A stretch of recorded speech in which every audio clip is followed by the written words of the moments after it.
America एक संघीय देश है, फेडरल कंट्री है। भारत भी एक फेडरल कंट्री है। वैसे भारत के संविधान को फेडरल, क्वासी फेडरल, यूनिलैटरल कई तरीके से हम देखते हैं संविधान के विशेषज्ञ, लेकिन मूलतः भारत भी एक फेडरल कंट्री है जहां संविधान के द्वारा केंद्र और राज्यों के बीच अधिकार बांटे गए हैं। और अमेरिका भी। वैसे अमेरिका को ट्रू फेडरल स्टेट कहते हैं, इंडिया को क्वासी फेडरल स्टेट कहते हैं। लेकिन मैं बात यह करना चाह रहा हूं कि अमेरिका में भी संघ की सरकार को, मतलब केंद्र को, राज्यों में सेना भेजने का अधिकार है, जिसे इंसरेक्शन एक्ट, विद्रोह अधिनियम कहा जाता है। इसे 1807 में थॉमस जेफरसन जब अमेरिका के राष्ट्रपति थे तो इसे पहली बार कानून बना, जिसके अंतर्गत अमेरिका के केंद्र को, मतलब कि वहां की संघीय सरकार को राज्यों में सैन्य बलों को भेजने, तैनात करने का अधिकार दिया।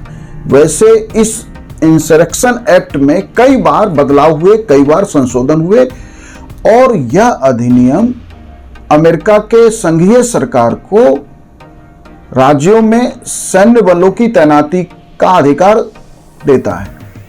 एक तरीका तो यह है सैन्य बलों का कि राज्यों का रिक्वेस्ट आए कि राज्यों में विद्रोह, अशांति के कारण यदि राज्य की सरकार, वहां के राज्य की सरकार या गवर्नर रिक्वेस्ट करे तो संघ सेना भेज सकती है। दूसरा कि बिना रिक्वेस्ट के भी यदि राष्ट्रपति को लगता है कि राज्यों में कानून का शासन विफल हो रहा है, कानून का तंत्र फेल हो रहा है, तो भी वहां का राष्ट्रपति सीधे राज्यों के अनुरोध के बिना, राज्यों के अनुमति के बिना राज्यों में सैन्य बलों की तैनाती कर सकते हैं। अब भारत में क्या स्थिति है? तो देखिए, भारत में आर्टिकल 352, 356, 355 के अलावा जो सशस्त्र बल विशेष अधिनियम 1958 है, जिसको हम आस्फा कहते हैं, armed forces special power act 1958 में बनाया गया। यह केंद्र को राज्यों की अनुमति के बिना, राज्यों के अनुरोध के बिना, यदि केंद्र सरकार को यह लगता है कि कहीं किसी राज्य में या किसी राज्य के हिस्से में कानून व्यवस्था कायम नहीं है, कानून व्यवस्था की स्थिति खराब है, तो हमारी केंद्र की जो सरकार है वह इस सैन्य बल को तैनात करने का विशेष अधिकार आस्फा के तहत रखती है। उसके लिए अशांत क्षेत्र घोषित करना होता है कि यदि केंद्र की सरकार राज्य में, किसी भी राज्य में या राज्य के किसी हिस्से में सैन्य बलों की तैनाती करना चाहती है। क्यों? क्योंकि परिस्थिति है ऐसा। परिस्थिति क्या है कि कानून व्यवस्था की स्थिति अत्यधिक खराब हो गई है, तो केंद्र की सरकार पूरे राज्य को या भारत के कई राज्यों में या किसी क्षेत्र में उसे अशांत क्षेत्र, डिस्टर्ब्ड एरिया डिक्लेयर करके सैन्य बलों को तैनात कर सकती है। और जैसे AFSPA, arm forces special power act लागू होता है, सैन्य बलों को भी वही सारे अधिकार मिल जाते हैं जो पुलिस के पास है, अरेस्ट का पावर, सर्च का पावर, ऑपरेशन का अधिकार। तो आस्फा के अंतर्गत हमारी केंद्र की सरकार राज्यों में सैन्य बलों को तैनात कर सकती है। इसके अलावा 352, वैसे 352 सैन्य बलों की तैनाती नहीं है, लेकिन यदि देश में आंतरिक अशांति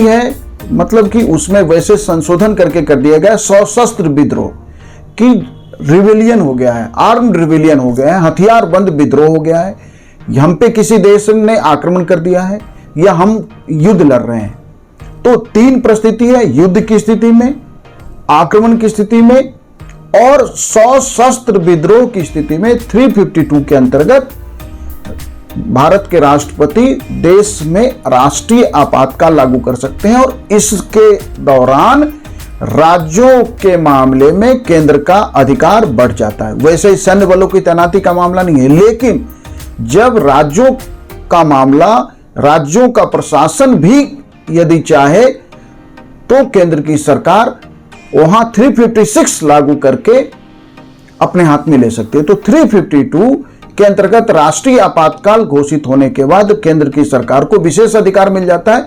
इसके तहत भी यदि केंद्र को लगता है कि राज्यों की स्थिति या देश के किसी हिस्से की स्थिति अशांत है, कानून व्यवस्था फेल हो रहा है, तो वहां केंद्र की सरकार हस्तक्षेप कर सकती है।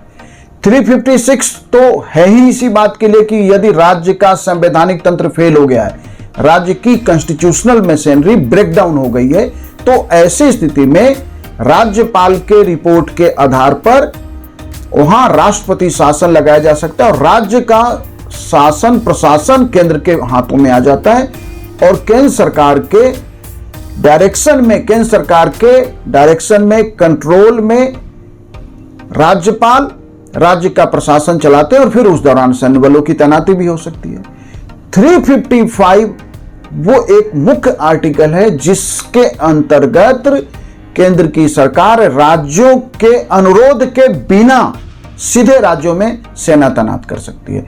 तो भारत में केंद्र की सरकार दो मुख्य स्थिति है जहां राज्यों के अनुरोध के बिना सेना तैनात कर सकते। एक, भारत के किसी एरिया को डिस्टर्ब एरिया डिक्लेयर करके आसपा के अंतर्गत arm forces special power act के अंतर्गत जिसे 1958 में बनाया गया, और दूसरा आर्टिकल 355 के अंतर्गत यदि केंद्र को लगता है कि राज्य में अशांति है, विद्रोह की स्थिति है, तो राज्यों के अनुरोध के बिना सैन्य बलों की तैनाती की जा सकती है। राज्यों के अनुरोध पर तो कभी भी की जा सकती है। यदि कोई भी राज्य कहीं भी किसी राज्य में कानून व्यवस्था की स्थिति खराब है और राज्य की सरकार ने अनुरोध किया है तो केंद्रीय बलों की तैनाती तो हो ही सकती है। जब राज्य ने डिमांड किया तो वो तो कोई स्थिति नहीं है, वो अमेरिका में भी हो सकता है। लेकिन सवाल यह है कि राज्यों की अनुमति के बिना या राज्यों के अनुरोध के बिना क्या संघ की सरकार, केंद्र की सरकार राज्यों में सैन्य बलों की तैनाती कर सकती है क्या? क्यों? क्योंकि सामान्य कानून व्यवस्था की स्थिति में केंद्र को दखल देने का अधिकार नहीं है, क्योंकि कानून व्यवस्था राज्यों का विषय है। कानून व्यवस्था राज्यों का विषय है। इसलिए सवाल है कि जब कानून व्यवस्था राज्यों का विषय है तो केंद्र बिना राज्यों के अनुरोध के क्या सैन्य बलों की तैनाती कर सकती है। तो हमने दो स्थिति समझा, आसपा arm forces special power act 1958 और आर्टिकल 355 के अंतर्गत।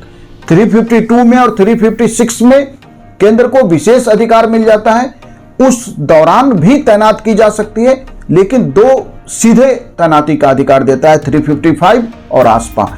अमेरिका के राष्ट्रपति को भी 1807 के कानून से, जिसमें कई संशोधन हुए, सीधे राज्यों के अनुरोध के बिना, राज्यों की अनुमति के बिना अमेरिका की संघीय सरकार को राज्यों में सैन्य बलों की तैनाती का अधिकार देता है। और अभी जो विवाद है कि वर्तमान राष्ट्रपति डोनाल्ड ट्रंप ऐसा करना चाहते हैं, इस कारण से अमेरिका का इंसरेक्शन एक्ट, जो अमेरिका का विद्रोह अधिनियम है, वो फिर से एक बार चर्चा में है।